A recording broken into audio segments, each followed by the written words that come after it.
There's a wide range of careers in the law, public safety, corrections, and security cluster, all of them built around keeping people safe, often in fun and fantastic ways. As you can probably tell by my tropical camo here, we're at the Army National Guard facility in Lincoln. With careers all across the state, you're pretty much guaranteed to find something you love, maybe even working on one of these puppies. Now, if you excuse me, I have to pretend to fly.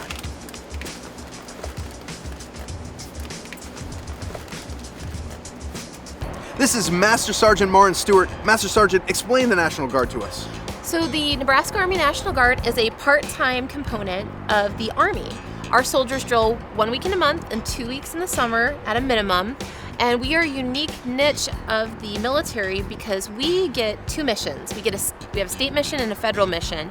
So the governor can call us out to help out here at home for natural disasters, homeland security issues, whatever it may be. And that's why we love the Guard, is that we get to help out here at home in our communities, but we're also part of the Army. We are trained by the Army, and we can help out our active Army component by mobilizing with them if needed. So careers here are very unique. Absolutely. We have about 60 plus different entry-level career positions for people to pick, and it's everything from aviation, maintenance, IT, medical, anything you can think of, administrative, and you can even jump out of perfectly good airplanes if you'd like. Nice. I will do that. And you don't even need any training to start on those career paths, right? No, you don't. Once you are qualified and know that you can come in with us, we basically have you select your job. We're going to send you to basic training, Army basic training for 10 weeks. You'll learn your basic soldier skills there, and then you'll go to what we call advanced individualized training, and you will be trained on the job skill that you picked. So that's a great way to jumpstart your career and serve. Absolutely. I'd love to get a tour of the different careers you've got going on here. Where should we start? Well, I think we should start in maintenance. We have about 27 different facilities here in Nebraska. We'll start at the CSMS right here in Lincoln and check out some of these babies behind us. Well, things fall apart. It's a universal law. Thankfully, we've got the shop and Sergeant Kapke here. Tell us about your job. I'm a mechanic here. I work on light wheel mechanics as a 691 Bravo, and we also do HVAC, 91 Charlie, and generators, construction equipment, forklifts, and all that things. Wow. Okay, how many mechanics around do you have? We have 13 mechanics here, and they range on their jobs all across the board. And you're working on some pretty intense equipment. We've got Humvees here. You've got that thing called a wretch. The wretch. What is that? It's $1 million piece of equipment. That's a rough terrain container handler, and it picks up containers just like they would see on shipyards. And it's like millions of dollars equipment. $1 million. Wow. How'd you get into this? I've been a mechanic all my life. I've been tinkering with things, and I was a mechanic prior to the Guard, and the Guard paid me to learn to be a better mechanic, and now I'm working here. Yeah, you can get paid to train here, and while you're working here, you can have another job. What are some of the other things that people do?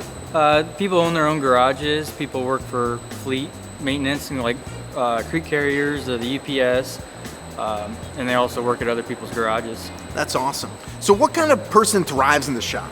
Somebody likes to tinker with things, learn how things work, the insides and out, replacing engines, that type of thing.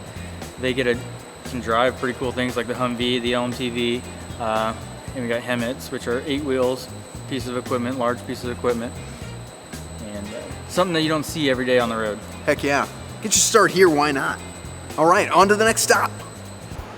This amazing place is the weld shop here with Sergeant First Class Fear. What are you working on? Working on a safety ring rack for a water bag that goes under the helicopters that they use to put out fires. So yeah, everything you're welding has like a significant purpose in helping people, right? Oh, correct. I mean, it's safety to making their job easier, repairs, to keep vehicles and equipment moving. So How'd you get your start here? I started here, I started welding when I was 18, and I was working in a factory for a while, and I turned 25. I'm like, I've done quite a few things already in the factory and wanted to try something different, so I decided to join the Army, and they just let me come straight in through the CAS program in the Army.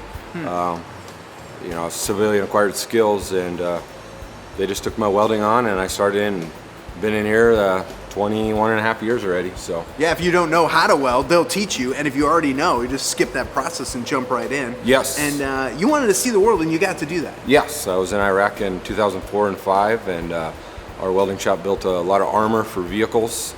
It helped save a lot of soldiers' lives, and protect them. We built gun boxes, build armors for the vehicles one day. Some guys wanted some armor built for their doors. We built it. They showed up a day or two later and wanted a new sheet because that door had just saved their life the day before. So. Wow. And what type of person thrives in the welding shop? Typically right brain thinkers, people that want to, like working alone. They like to think forward, help people, and just thrive on building different things all the time and making a difference and helping people. So. Well, thanks. Yeah. My next stop's weapons repair. Where's that at? Just down the hallway. All right, I'm gonna keep my hands to myself. Okay, this is my new favorite place with Sergeant Stolberg. What are you doing here?